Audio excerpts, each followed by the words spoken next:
I just sort of approach it with a sense of wonder, I guess. And I guess I approach that, with everything. I always try to find, art in everyday life and art in the most ordinary things.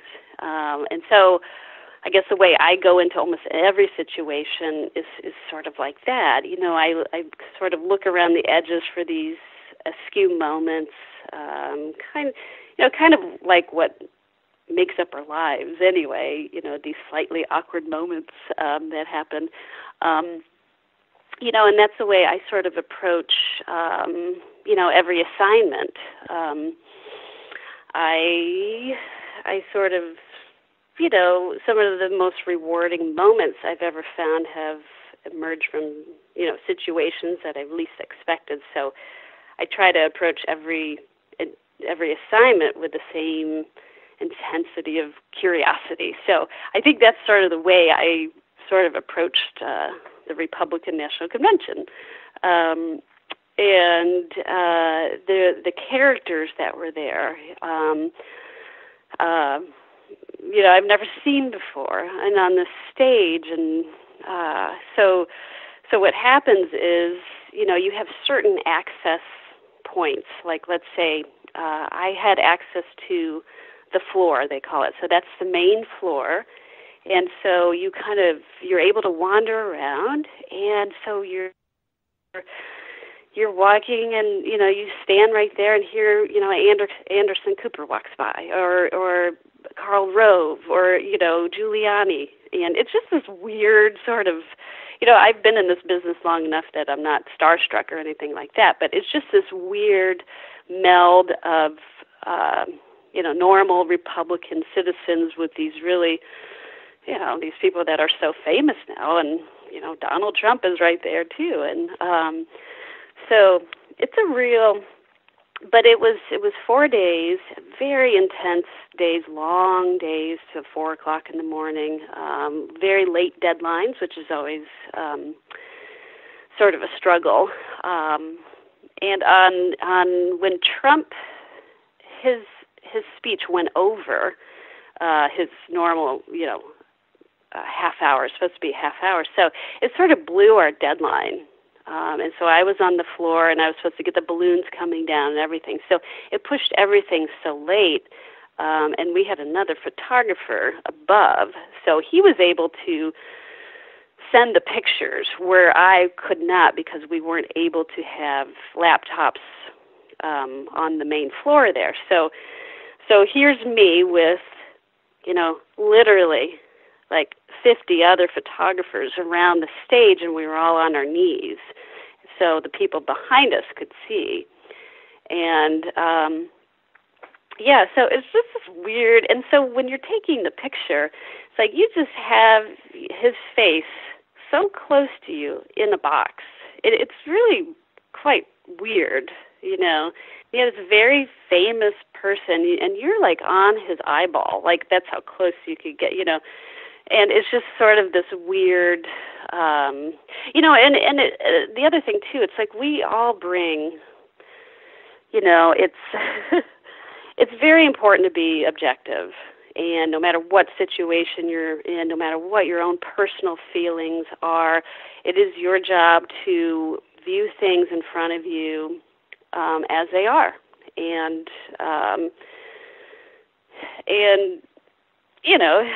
you have to take the best picture possible, no matter what it is, in the most truthful way possible. And I think many, and at these large events, there are many veteran photojournalists who, we have seen over the years, from the New York Times and Washington Post, and, they're not any bloggers here. These are veteran journalists, who have covered these things. And I think, larger events, they don't credential people that are just bloggers, or they're not a known entity. So we're lucky there, I guess. So at the very end, like after the balloons came down and everything, I went back out onto the floor, and just to look for, I love pictures that, I love quiet moments.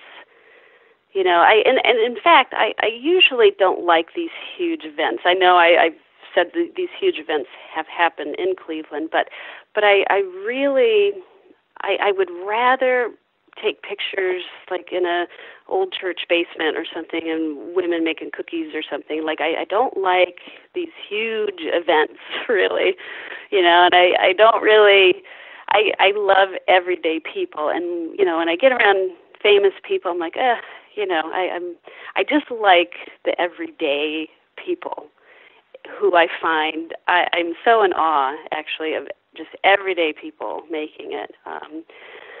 But having said that, so I go back out onto the floor, and so the floor was, when I was out there, okay, so you're standing there, okay, and all of a sudden people start looking up, and so they're looking up, and they see the sea of just balloons, red and white balloons, and blue, just falling around, these huge balloons.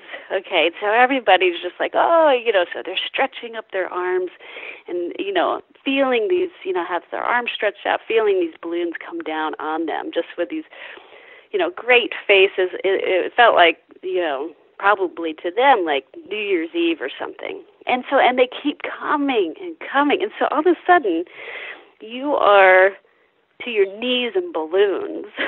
So you're like, well, this is just sort of weird and odd, you know, and then they keep coming. So I'm sort of stuck out there taking pictures and finding my way back to the room to send some pictures. So anyway, so probably about 45 minutes after that, I kind of make my way back out onto the floor, and there's very few people out there, but so there's balloons strewn around, there's like, you know, pop balloons strewn around, there's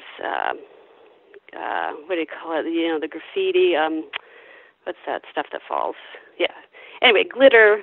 And so all these remnants of like 1,000 people must have just been here, 10,000 people. It's like, where did they all go, you know? And so it's kind of creepy because it's kind of like where, it's like the end of the world, like where is everybody? So I love that feeling. So I'm kind of snooping around, and I see this kid. He finds it, you know, like I said, these balloons were just like these huge, like life-size balloons or something, and they were falling on people. So he's rolling around on this balloon, and so he's rolling back and forth, and he stretches, and he has his back on the balloon, and so then he arches over the balloon and puts his arms out like that, and like I'm actually doing it right now as I say it, and so. And to me, I'm like, oh, and so I shot a picture of him kind of in this row with this sort of empty convention center, and he's the one kid, one person in the picture, and he's laying over it with his arms stretched out. Like, I'm like, oh, there's my ender picture. And so that turned out to be, it was a quiet moment. Nobody else was around with all these 80 photographers. Nobody else came out. And it was a real quiet moment, and that's what I really zoom in on, even with these huge sort of events, to look for those quiet moments that really you have a sense of, you have a feel for it. Like if a picture has a feeling, that's when I feel like I have a successful picture. So it was this quiet moment, and it was kind of like this ender picture. So that was my favorite picture out of the whole thing, of all the 4 days of, you know, that convention. So that's what I sort of look for.